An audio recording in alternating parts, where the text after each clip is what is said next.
하나님 아버지, 오늘 하루 살아가는 순간에 우리의 소망을 하나님께 두게 하옵소서. 그래서 어떤 상황에서도 낙심하지 않게 하옵소서. 삶의 모든 자리마다 주님께서 선물처럼 베풀어 주신 은혜를 발견하는 기쁨을 누리게 하시고, 주님이 우리의 답이 되어 주시며 주님의 이끄심의 기쁨으로 달려가게 하옵소서. 예수님의 이름으로 기도드립니다. 아멘.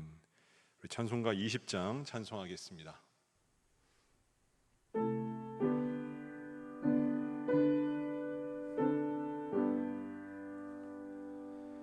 큰 영광 중에 계신 주, 나 찬송합니다.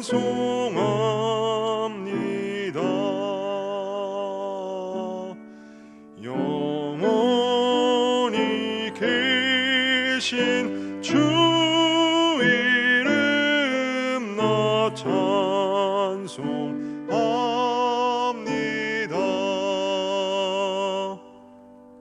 한없이 크신 능력을 나 찬송합니다.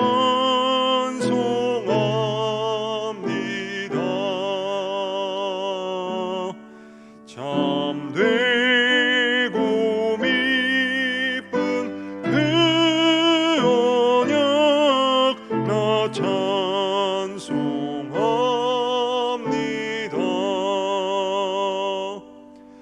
온 천지 창조하시던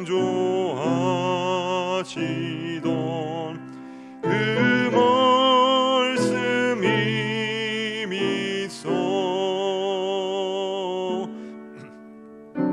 온이 변치 않는 줄라 믿사옵니다.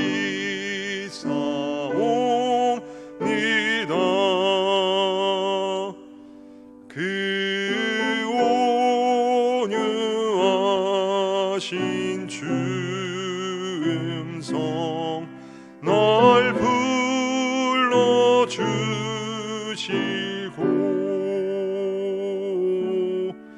그 품에 품어 주시니 나 찬송합니다.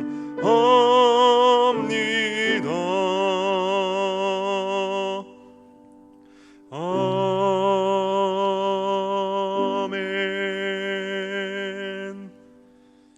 오늘 우리에게 주신 하나님 말씀은 사무엘하 22장 29절에서 51절 말씀입니다. 구약성경 503면, 생명의 삶은 146에서 147면에 있습니다. 이제 하나님 말씀을 봉독합니다. 여호와여, 주는 나의 등불이시니 여호와께서 나의 어둠을 밝히시리이다. 내가 주를 의뢰하고 적진으로 달리며 내 하나님을 의지하고 성벽을 뛰어넘나이다. 하나님의 도는 완전하고 여호와의 말씀은 진실하니 그는 자기에게 피하는 모든 자에게 방패의 시로다. 여호와 외에 누가 하나님이며 우리 하나님 외에 누가 반석이냐. 하나님은 나의 견고한 요새시며 나를 안전한 곳으로 인도하시며 나의 발로 암사슴 발 같게 하시며 나를 나의 높은 곳에 세우시며 내 손을 가르쳐 싸우게 하시니 내 팔이 놋화를 당기도다. 주께서 또 주의 구원의 방패를 내게 주시며 주의 온유함이 나를 크게 하셨나이다. 내 걸음을 넓게 하셨고 내 발이 미끄러지지 아니하게 하셨나이다. 내가 내 원수를 뒤쫓아 멸하여 싸우며 그들을 무찌르기 전에는 돌이키지 아니하였나이다. 내가 그들을 무찔러 전멸시켰더니 그들이 내 발 아래에 엎드러지고 능히 일어나지 못하였나이다. 이는 주께서 내게 전쟁하게 하려고 능력으로 내게 띠띠우사 일어나 나를 치는 자를 내게 굴복하게 하셨사오며 주께서 또 내 원수들이 등을 내게로 향하게 하시고 내게 나를 미워하는 자를 끊어버리게 하셨음이니이다. 그들이 도움을 구해도 구원할 자가 없었고 여호와께 부르짖어도 대답하지 아니하셨나이다. 내가 그들을 땅에 티끌같이 부스러뜨리고 거리에 진흙같이 밟아 헤쳤나이다. 주께서 또 나를 내 백성의 다툼에서 건지시고 나를 보전하사 모든 민족의 으뜸으로 삼으셨으니 내가 알지 못하는 백성이 나를 섬기리이다. 이방인들이 내게 굴복하며 그들이 내 소문을 귀로 듣고 곧 내게 순복하리로다. 이방인들이 쇠약하여 그들의 견고한 곳에서 떨며 나오리로다. 여호와의 사심을 두고 나의 반석을 찬송하며 내 구원의 하나님이신 반석이신 하나님을 높일지로다. 이 하나님이 나를 위하여 보복하시고 민족들이 내게 복종하게 하시며 나를 원수들에게서 이끌어내시며 나를 대적하는 자 위에 나를 높이시고 나를 강포한 자에게서 건지시는도다. 이러므로 여호와여, 내가 모든 민족 중에서 주께 감사하며 주의 이름을 찬양하리이다. 여호와께서 그의 왕에게 큰 구원을 주시며 기름 부음 받은 자에게 인자를 베푸시며 영원하도록 다윗과 그 후손에게로다 하였더라. 이 말씀은 살아계신 하나님의 말씀입니다. 아멘. 오늘 이 새벽에도 엎드림 새벽 기도의 자리에 나오신 우리 모든 성도 여러분들을 주님의 이름으로 환영하고 축복합니다. 2008년에 베이징에서 열린 그 올림픽 야구는 구전 전승 금메달을 따고 대한민국을 야구 강국의 그 위상을 드높였습니다. 이 대회의 준결승은 잊지 못할 경기로 기억이 됩니다. 일본은 1회와 또한 3회에 각각 1점씩 점수를 올렸습니다. 이에 질세라 한국도 4회에 1점을 얻어 점수는 1대2가 되었습니다. 경기는 어느덧 7회 말이 됩니다. 한국은 그 볼넷과 연속 안타로 기어코 동점을 만들며 승부를 원점으로 돌렸습니다. 그리고 운명의 8회가 됩니다. 이용규 선수가 우전 안타를 칩니다. 1사 1루에서 이승엽 선수가 등장을 하였습니다. 예선전에서 이승엽 선수의 성적은 22타수 3안타 1할 3푼 6리의 무홈런이었습니다. 그야말로 4번 타자였지만 4번 타자의 역할을 하지 못한 채 최악의 부진에 빠져 있었습니다. 더구나 앞선 타석에서는 병살타와 삼진도 당했습니다. 이승엽 선수가 타석에 들어서게 되는 그 순간에 대한민국 응원석에서는 이승엽 좀 빼라는 야유도 나왔습니다. 하지만 역시는 역시였습니다. 이승엽 선수는 그 일본을 대표하는 마무리 그 투수의 직구를 그대로 퍼올렸습니다. 일본 팀의 좌익수와 우익수가 열심히 타구를 쫓다가 우중간 담장을 훌쩍 넘어가는 홈런을 물끄러미 쳐다만 보았습니다. 역전 2점 홈런이었습니다. 베이징 올림픽 첫 홈런을 일본과의 준결승전에서 터뜨린 것이었습니다. 이후에 한국은 2점을 더 보태고 일본을 6대2로 누르고 결승에 올라 쿠바와 경기를 치르게 되었습니다. 역전승은 짜릿합니다. 극적입니다. 그런데 이 전문가들에 따르면 역전승은 굉장히 어렵다고 합니다. AI 기반의 빅데이터 분석으로 스포츠가 첨단화되면서 역전으로 승리하는 것은 더더욱 어려워졌다고 합니다. 그래서 월드 베이스볼 클래식이나 월드컵 축구와 같은 경기에서 가장 중요한 게임은 1차전입니다. 그렇게 팀에서 능력이 제일 뛰어난 선수들을 1차전에 투입합니다. 그리고 이 1차전에서 승리하기 위해서 온 힘을 다합니다. 1차전을 지고 그 다음에 역전한다는 것은 불가능하리만큼 어렵기 때문입니다. 그런데 성경에서도 역전승이 언급되고 있습니다. 오늘 말씀을 보시면 성경에 나오는 많은 하나님에 대한 표현 가운데 하나님이 등불이 되어 주신다고 합니다. 하나님께서는 그분에게 피하는 자에게 방패와 반석이 되어 주신다고 합니다. 하나님은 견고한 요새와 같이 하나님께로 향한 자를 안전한 곳으로 인도하시고 암사슴 발처럼 높은 곳에 오르게 하십니다. 손을 가르쳐 높화를 당겨 싸우게 하시고 구원의 방패를 주시며 걸음을 넓게 하사 미끄러지지 않게 지켜주신다는 겁니다. 5절의 사망의 물결과 불의의 창수로 다윗을 덮쳐오던 이 원수들이 오히려 다윗에게 쫓기게 하십니다. 39절에 의하면 다윗이 그들을 무찔러 진멸시킵니다. 그들이 다윗 발 앞에 엎드러지고 다시는 일어서지 못하게 되었습니다. 43절 이하에는 다윗이 다윗의 원수들을 땅의 티끌과 같이 부스러뜨리고 거리의 진흙같이 밟아버렸다고 합니다. 하나님은 그런 다윗을 열방의 으뜸으로 세우시고 모든 이방인이 다윗의 소문을 듣고 떨며 나와 순복하게 하셨습니다.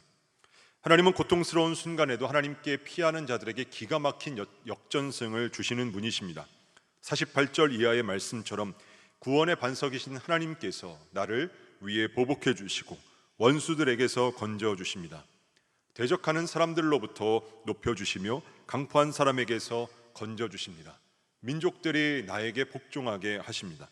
다윗의 삶에서 인자를 베풀어 주셨고 다윗과 그 후손에게도 약속되었다고 하십니다.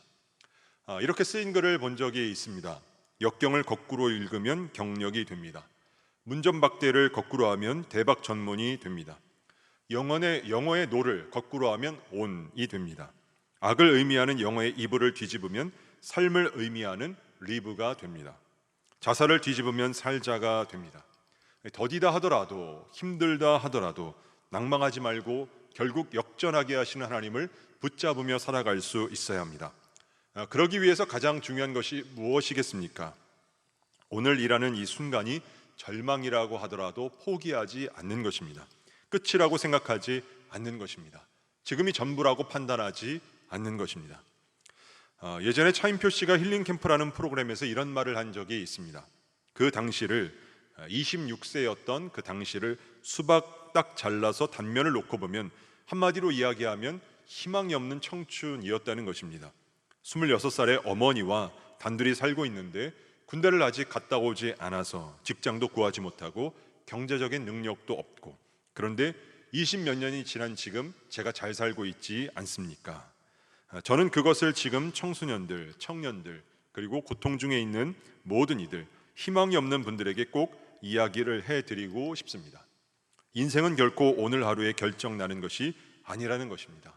오늘 하루 버티고 내일 떠오르는 태양을 맞이하고 그렇게 하루하루 버티며 살아가게 될 때 20년 후에는 자신이 어떻게 변해 있을지 아무도 모른다는 것입니다. 그런데 지금 힘들다고 야, 너 끝내, 너 끝이야, 너의 인생은 이것으로 끝이야, 너의 인생은 쓰레기에 불과해, 이런 생각이 들게 하는 것, 그것이 바로 악마의 속삭임이라는 것입니다. 내 인생의 오늘이 결코 전부가 아니라는 것입니다. 사랑하는 여러분, 하나님께서 살아계시는 한, 그 하나님께서 역사하시는 한 믿음의 사람 그 누구도 절망해서는 안 됩니다. 현재의 삶이 인생의 전부가 아니기 때문입니다. 아무리 허물이 크고 쓸모가 없어 보이는 인생이라 할지라도 지금 내 모습이 자신의 전부가 아닙니다. 눈에 보이는 것, 지금 하고 있는 일이 인생의 전부가 아닙니다. 지금 이 시간이, 이곳이 인생의 끝이 아니라는 것입니다.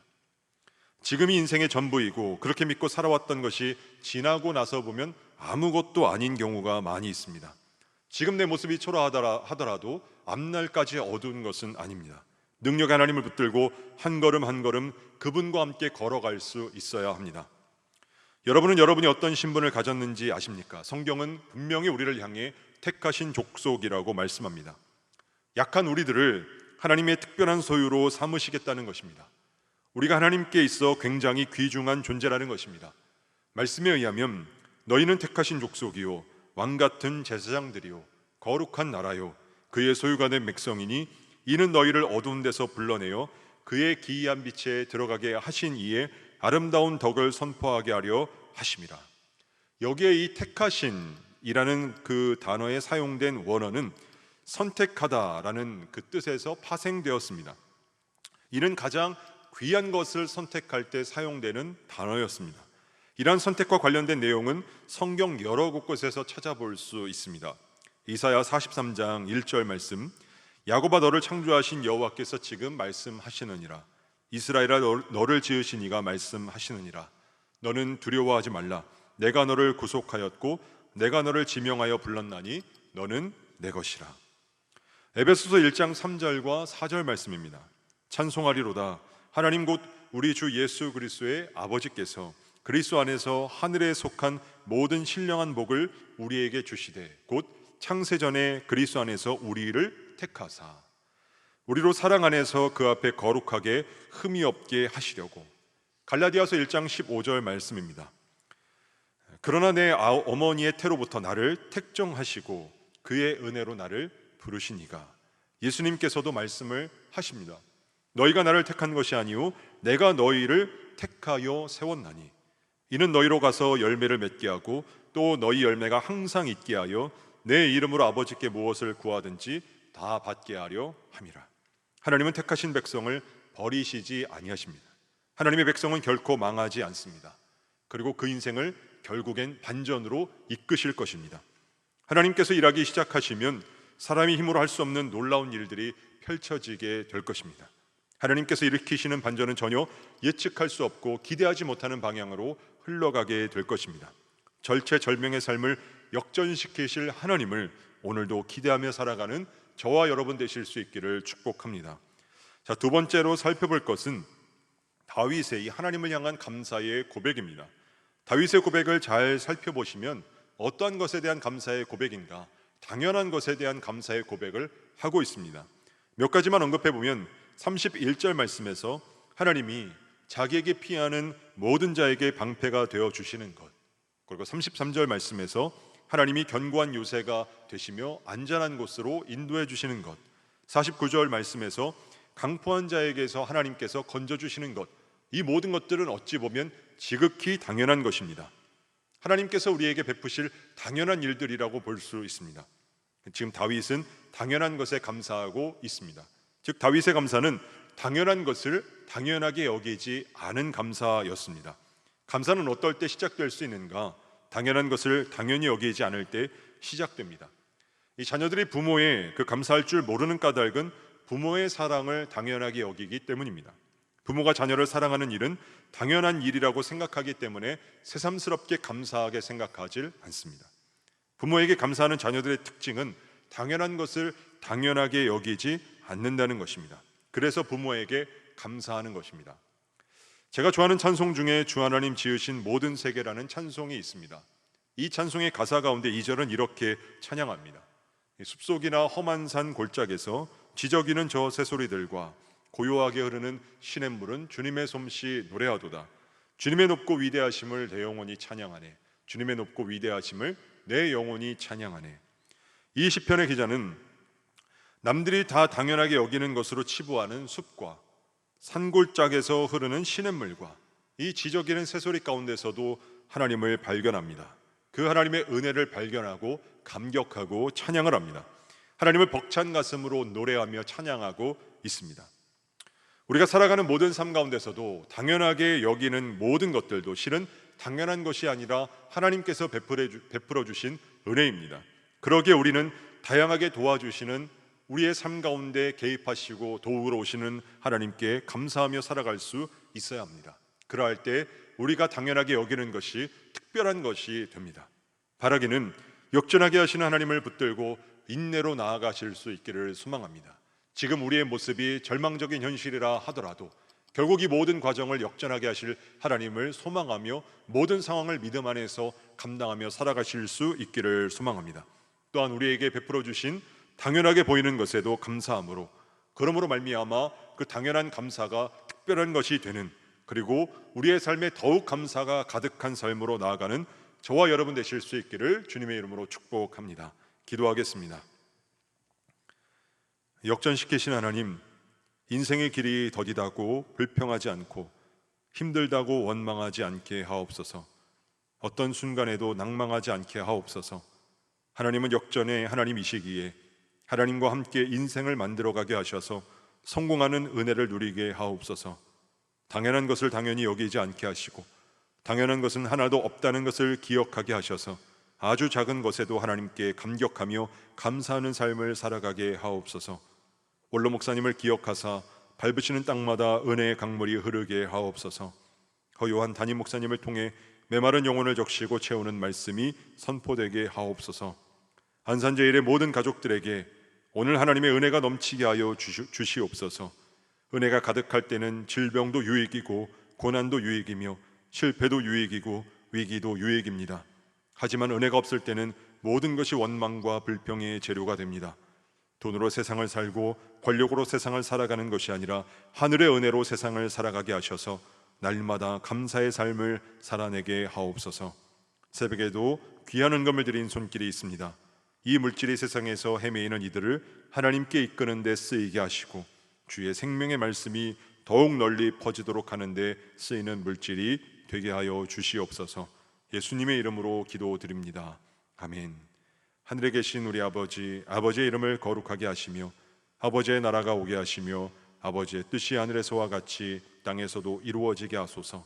오늘 우리에게 일용할 양식을 주시고 우리가 우리에게 잘못한 사람을 용서하여 준 것 같이 우리 죄를 용서하여 주시고 우리를 시험에 빠지지 않게 하시고 악에서 구하소서. 나라와 권능과 영광이 영원히 아버지의 것입니다. 아멘. 우리 이 시간 기도하실 때 나라와 민족과 교회를 위해 그리고 오늘 말씀을 놓고 계속해서 기도의 자리로 나아가겠습니다.